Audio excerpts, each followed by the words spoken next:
नमस्कार, आपण पाहताय लोकसेवा वार्ता. वांगणी बदलापूर महामार्गावर गोरेगावजवळ गेले कित्येक दिवसांपासून खड्ड्याचे साम्राज्य दिसून येत होते. वारंवार बांधकाम विभागाला तक्रारी करूनही बांधकाम विभाग या गोष्टींकडे दुर्लक्ष करत होते.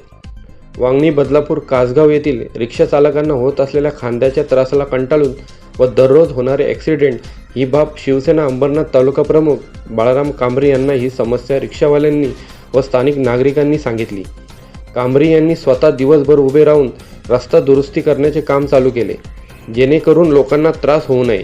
रिक्षा चालकांना होत असलेला त्रास पाहून आणि आजूबाजूच्या वाहनांना त्रासातून मोकळे करण्यासाठी कांबरे यांनी गेली 2 दिवसापासून खड्डे बुंदवण्याचे काम चालू केल्याने स्थानिक लोकप्रतिनिधींनी बांधकाम विभागाच्या अधिकाऱ्यांना बोलावून बाळाराम कांबरे यांचे काम बंद केले व बांधकाम विभागाकडून काम चालू करून घेतले.